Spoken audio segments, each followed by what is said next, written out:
Thank you all for being here tonight. Yes, did you want to say something? Did you raise your hand? Oh, okay. She was applauding. Okay. So, like any meal and prepared event, we always have to account for a little delay, especially when you're waiting on delicious food, right? Yes, so we're going to start the program. We still have some of our chefs working with the sous chefs who are still preparing the meal, so you'll see some of them coming in and out. But we're going to start the program so that we can get this party going. So again, thank you all for being here. My name is Christine Ortega. I'm the executive director of the Encuentro, and welcome to the first of its kind culinary experience for Texas Mexican food.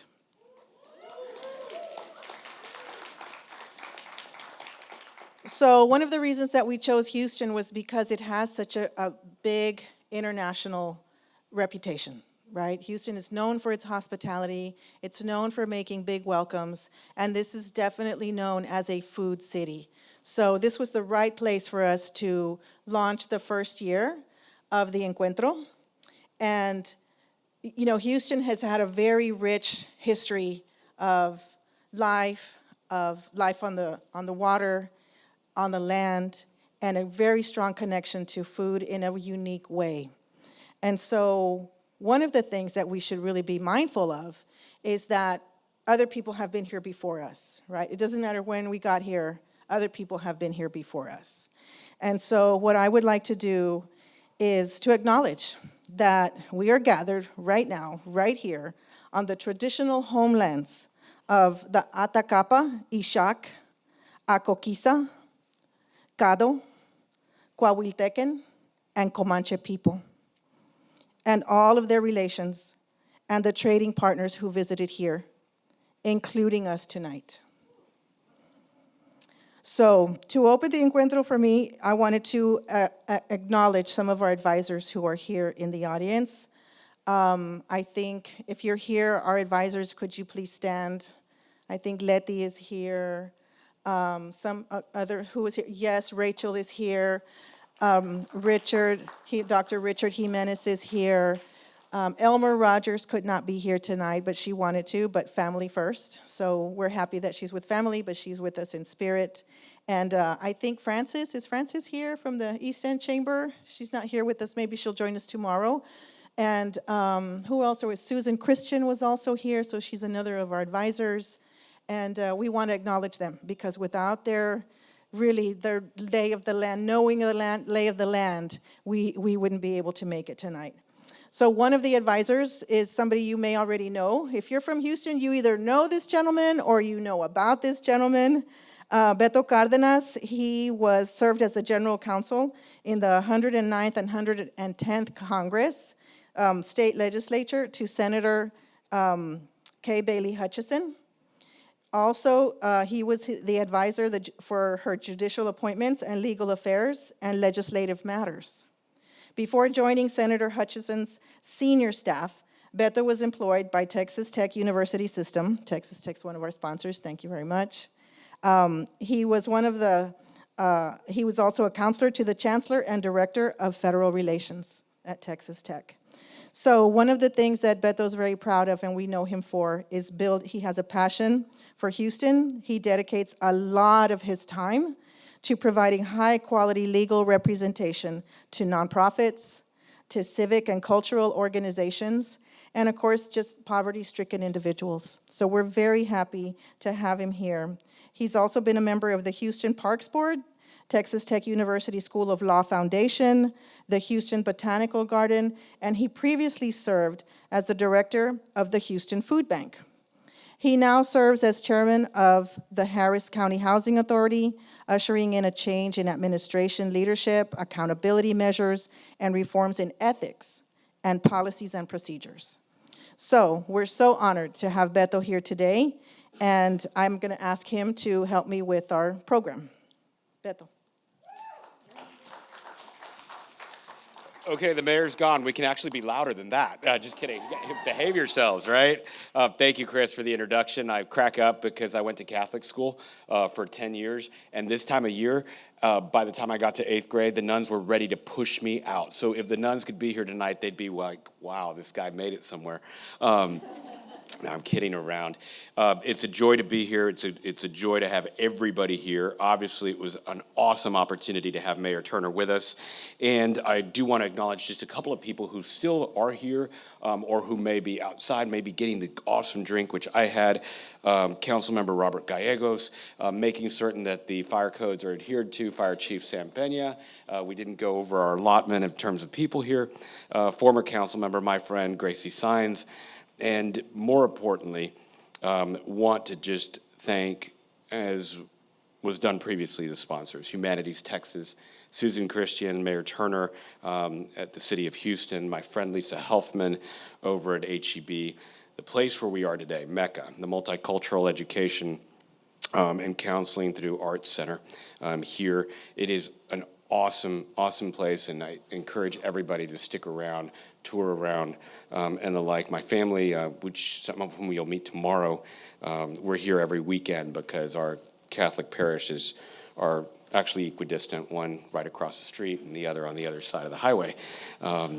Anyway, we go to different churches, mainly because my son speaks Spanish, and Spanish Mass is over here. We also want to thank out Pekin Properties, Soulfit Grill, the Texas Tech University Press, Texas Tribal Buffalo Project, Bayside Printing, and one thing that we absolutely want to do, as much as you're going to hear from some celebrity chefs that we've got great stuff prepared for, there are 4 people I want to introduce and recognize. Chris Williams, Chris Shepard, Kieran Verma, and Evelyn Garcia, local chefs that are here with us today. So I don't doubt that anybody who is here from Houston, I moved here 15 years ago. I grew up in Laredo, south on the border with Mexico. My family from Guerrero Viejo, which is downstream on the Rio Grande, and then also from Linares on my dad's side, which is in Nuevo Leon. Great cuisine there too. But I don't doubt that everybody here has a family story to tell. And the beauty of my family is that food was always at the center. One of the gifts that you'll be receiving today is a molcajete. Now, I was a travieso as a kid, okay? When I was a little kid, I was taking things I shouldn't have taken. I was getting into trouble, as I shared with you in Catholic school. And the like, I was a troublemaker. I hope my son doesn't take too much after me and instead takes after his mom. But let me tell you, when my grandmother passed away, and I told you I was always taking things that I shouldn't have taken, I was asked, what would you like from her house? And the one prized possession I took was a molcajete. So it is in our kitchen. It is something that is used not just to grind out to make mole poblano, but more appropriately just to make some really great salsa. So I hope everybody either has a story like that to tell and share with everybody today. Please make yourselves at home, converse and meet people. I've already met a few of you guys and ladies, but I look forward to meeting more. Chris, I'll turn it back over to you and to Adan. Thank you all for being here. It's a pleasure. Thank you, Beto. Again, we're so happy that you're here. He mentioned the salsa and the molcajete, right? So please be sure to get your program book, because in your program book, you will find an authentic recipe of the salsa that you can make in a molcajete. So before you leave tonight, you'll receive a nice gift bag that has a molcajete. So again, thank you, Beto. So this Encuentro, it started off with just some conversation at a board meeting, right? And one of the things that happens is you just get ideas, and they grow and they grow and they grow. And this is one of the things that has happened with the founder of this event, which is Adan Medrano. So it starts with just a little kernel of an idea, and then it just grows and grows and grows and grows. So I want to introduce Adan. He is a food author, chef, and filmmaker, researching the indigenous food and cooking of South Texas and northeastern New Mexico. So for over 23 years, he has worked throughout Latin America, Europe, and Asia. And during his travels, he came to recognize the cultural importance of food. So his professional work in restaurants and kitchens are very impressive. He's worked in Belgium. He has served food in Russia. He has served food all over the world introducing the Texas Mexican cuisine around the world. His research has led him to the publication of 2 cookbooks, history cookbooks, and they're published by Texas Tech University Press. So they come with great scrutiny, and they come with great validity in terms of understanding where this food comes from and the origins and the credibility that it has in the culinary landscape. So I want to introduce Adan Medrano, who will be talking about his award-winning documentary film and also carrying us through the rest of the evening with our celebrity chefs. So, Adan. Thank you. Thank you. Can you hear me? Yes. Okay, I have a loud. Thank you very much for being here. This is an encuentro, and I want to take to heart the meaning of the word encuentro, encounter. So during these 2 days, the purpose of the meeting is for you all to encounter one another. And I will introduce 3 groups now. It's my honor to introduce 3 groups who will form the encounter. We are here to learn, to exchange, to take a deep dive into how the power of food connects us to one another in Texas, which is an ancient site. So the 3 groups that we will experience and engage with are the 10 visiting chefs, the 3 invited scholars, and the 3rd group is the VIPs, media, journalists, food writers, and stakeholders of food in the state of Texas. So I'm going to introduce, it's really about, the introductions are so that you know who they are, and during this time, make a point to talk to them and see what conversations we can have. So the 10 visiting chefs, please keep your applause till the end. I'll list them, and afterwards they'll stand. Chef Nadia Casa Peralta is from Elsa, Texas. Chef Silvia Cáceres is from Houston, Texas. Chef Victoria Elizondo is from Houston, Texas. Chef Andres Garza is from Austin, Texas. Chef Joseph Gomez is from Austin, Texas. Chef Roberto Bobby Gonzalez is from Laredo, Texas. Chef Rebel Mariposa is from San Antonio, Texas. Chef Luis Olvera is from Dallas, Texas. We also have Diana Partons and Chef Dennis McKinney from Houston and Chef Vianney Rodriguez from Aransas Pass. Would the chefs please stand?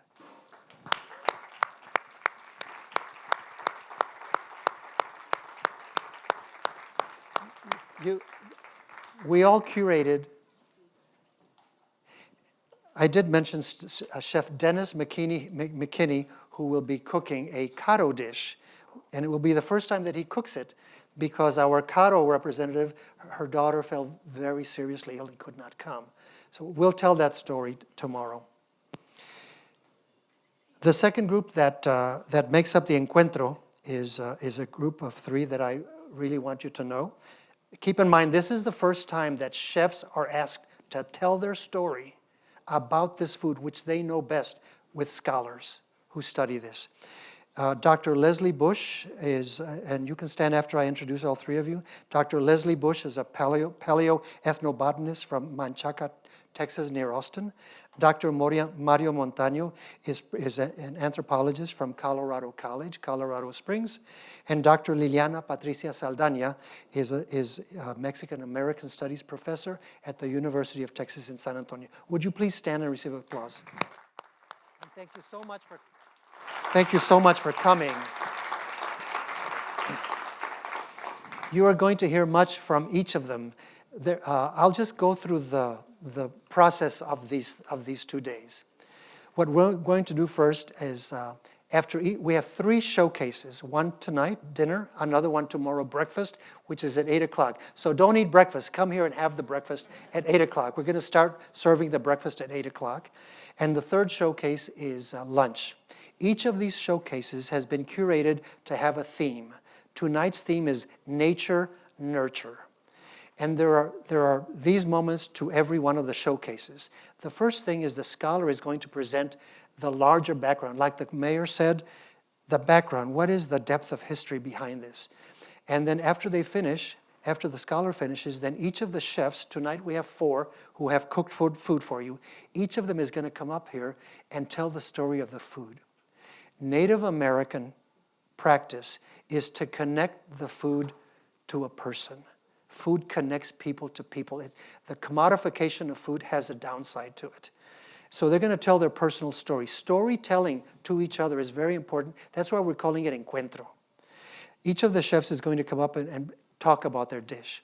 After they talk, so that's the second moment. After they talk about their dish, all heck is going to break loose because the curtains were open and they'll start serving their food. So you get up and go taste the food. There are 4 tasting stations tonight, each with a specialty dish by the chefs, and you'll taste it. Go to each of those. There are tables, and the bar remains open the entire night. You could bring your drinks in here.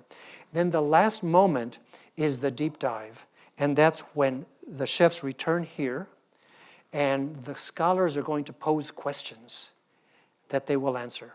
And then the other chefs are going to pose questions, and then you will ask questions. This will be rather quick, because they are not academic questions, they're personal questions about life. So that's how it's going to go. So I'm going to start, before I introduce Dr. Leslie Bush, by telling you what is comida casera. Why are we here? This is just a very brief overview. This is the map of 1824 Mexico, the Republic. And this is the food that we're talking about. We're talking about southern Texas and northeastern Mexico. And it resembles Mexican food because it is a Mexican gastronomy. You know a Oaxaca Mexican food there in the yellow. You know Jalisco Mexican food. You know Sonora Mexican food. Each one of these an expression of indigenous history within Mexico. And Texas Mexican food is simply another regional expression of the larger Mexican gastronomy.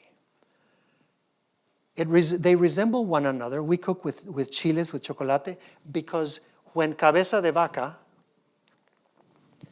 went from Galveston, Houston, all the way back to the seat of government, Mexico City, he followed this path. And he knew how to follow the path because the Native Americans told him, this is the way to go back. Because Mexico City and Mesoamerica was communicating with San Antonio, Houston, Galveston for thousands of years.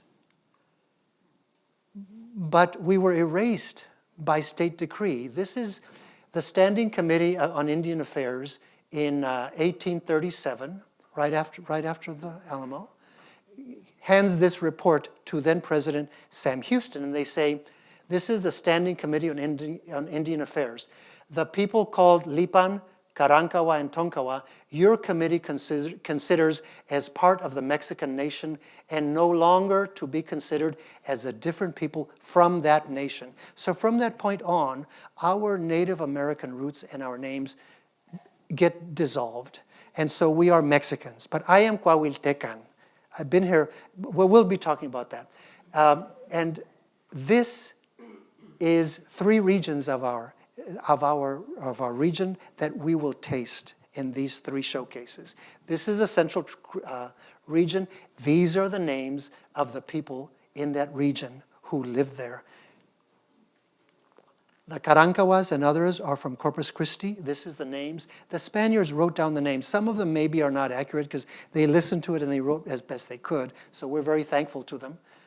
And lastly, down south, the Rio Grande Valley all the way to Monterrey, these are the names of the tribes and peoples who have been living here for thousands of years. But they're called Mexicans. And that is the general theme of what we're talking about during these 3 days. Now, it is my honor, my pleasure to present it. I'm so glad that I met Dr. Leslie Bush. She's the go-to digger. She has found and dug the evidence for what I'm talking about. Dr. Leslie Bush is a paleoethnobotanist who specializes in identifying and interpreting plant remains found on archaeological sites. Through her consulting practice, macrobotanical analysis, she has worked on sites in 18 states, including historic Spanish missions, ancestral Caddo villages, and painted rock shelters of the lower Pecos region. Cooking is her favorite way to relax.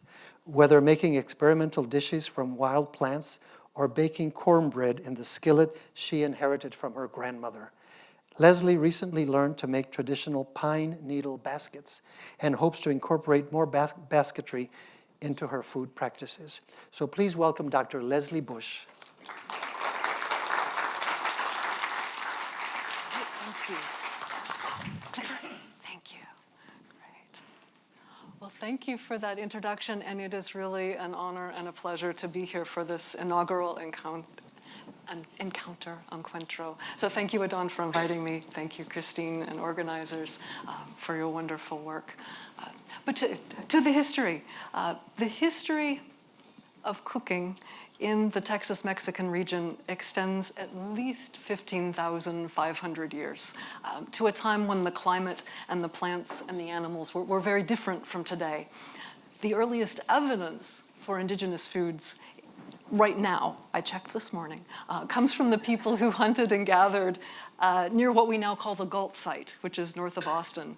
And the animal bones tell us what meats and organs and viscera were on the menu in those days. And they're not just the big animals like Pleistocene mammoths and horses and bison, but also deer and turtles, ducks, birds, and rabbits. And you can hear already that our menu tonight includes some very ancient ingredients, like the rabbit from Chef Casa Peralta and the quail from Chef Gonzalez tonight.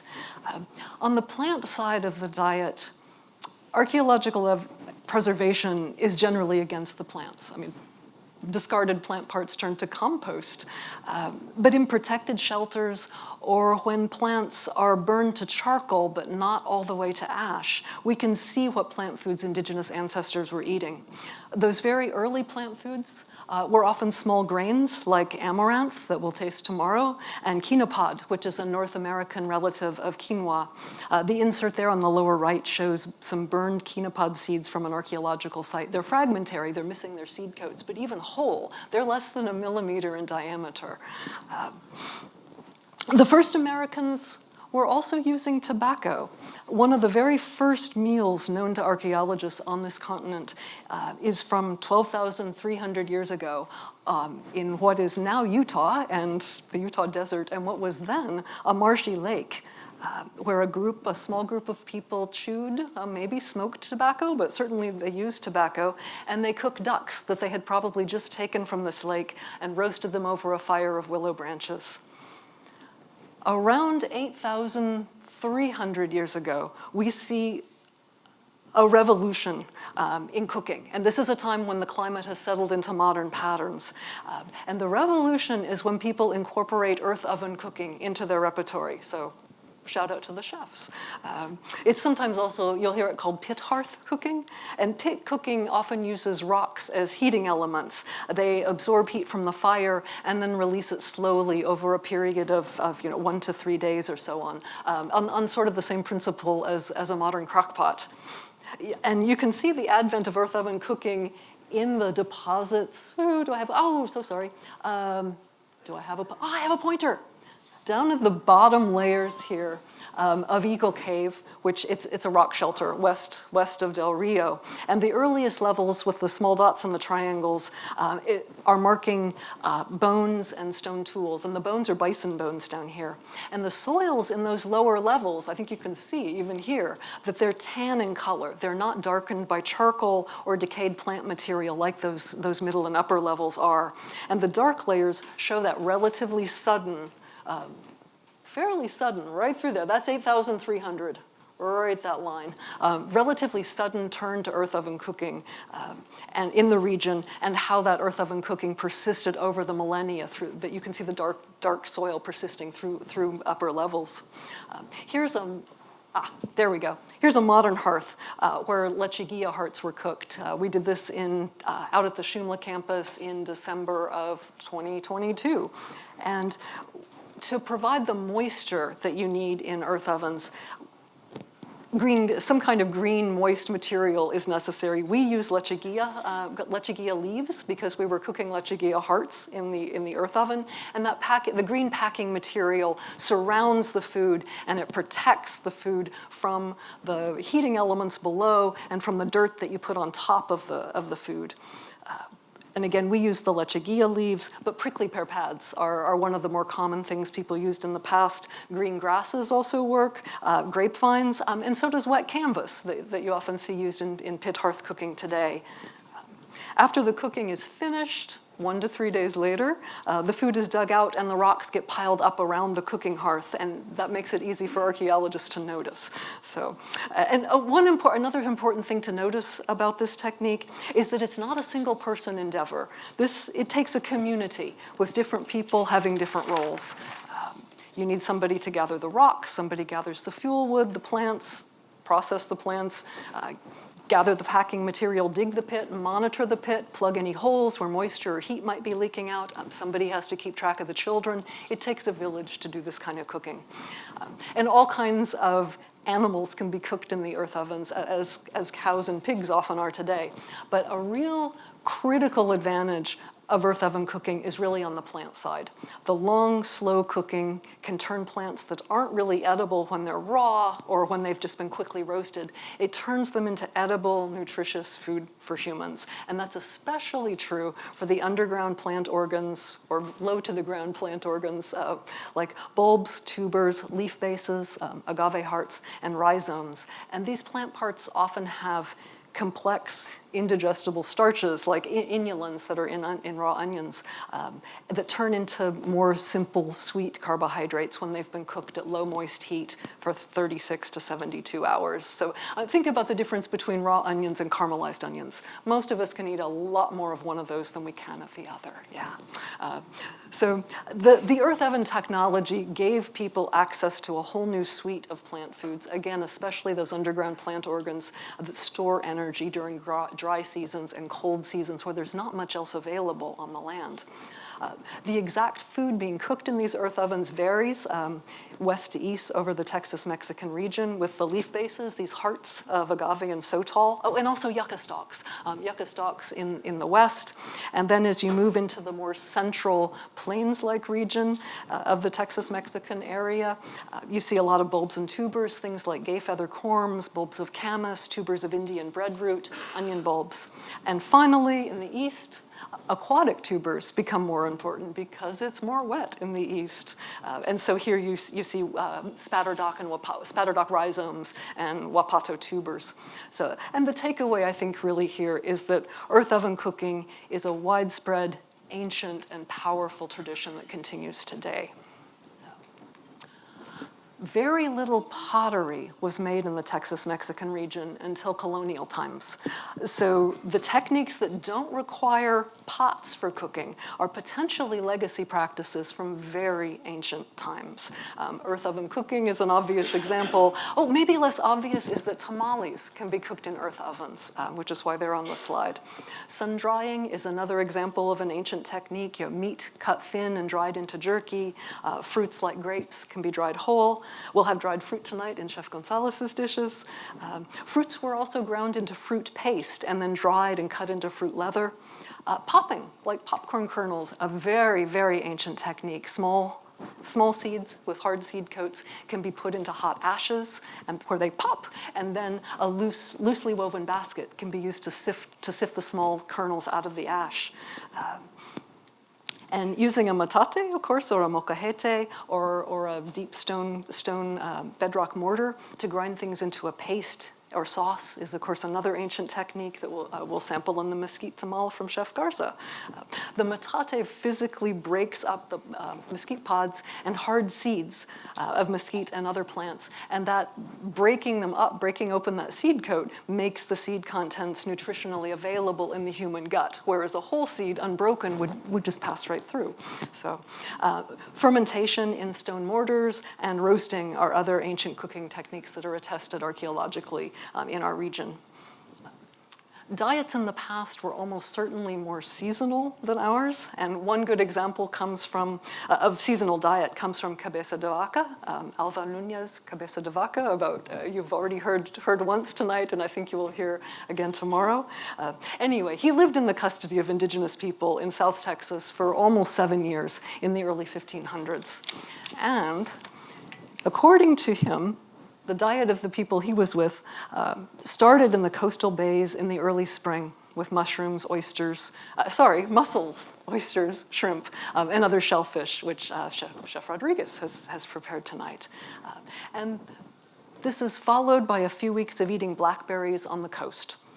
At that point, people move inland and enjoy the abundance of the summer season, harvesting berries and hunting small animals.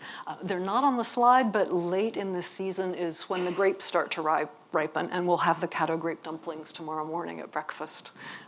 The true focus of the summer season is feasting in the prickly pear tuna grounds, yes. And Cabeza de Vaca tells us that this time in the tuna grounds is the happiest time of year. No one is hungry. And Chef Garza, of course, is giving us a glimpse of prickly pear pads tonight. So, fall brings ripe pecans in the north of the Texas-Mexican region, piñons in the west, mesquite in the west and south, and we'll have pecans from Chef Gonzalez tonight. There's a fair bit of fat in those pecans and pine nuts. Game animals who are typically fat in the late fall and early winter provide, again, more of these important dietary fats. By late winter, Cabeza de Vaca's people move back to the coast to harvest aquatic tubers, like arrowhead and lotus, and the shoots of cattails. People in the grasslands in the central region, again, might focus on bulbs and tubers, while others would turn to the hearts of agave and sotol. In later times, Spanish colonization brings a lot of new, I think of them as ingredients, but new plants and animals. This is Rancho de las Cabras, where cows, goats, sheep, and maybe a few pigs were raised to supply meat to the San Antonio missions. This is a site that I helped excavate a little bit, and there are so many bones. So many bones. In addition to the domestic animals, Spanish colonization brought new plants, coffee, peaches, oranges, limes, olives, more plants and more animals that indigenous people also made room for, and further expanding the framework of traditional foodways. We might call the lands that they lived on wild, but ancestors carefully managed their territories as descendants do today, weeding the root grounds, pruning the cane and the willows to produce the correct lengths and widths for basketry, burning prairies to encourage tender grass that would attract the game animals. Corn agriculture was known in this region, but not really generally practiced prior to colonization. So instead of guarding granaries full of crops, ancestors in the Texas-Mexican region relied on plants to store surplus energy, often under the ground, and they carried the abundance of the tuna season and the nut seasons into the lean season as body fat on themselves and on the animals that they hunted. So I think in sum, they had confidence in their abilities to work with the land to provide the food that they needed. So that's what. Thank you.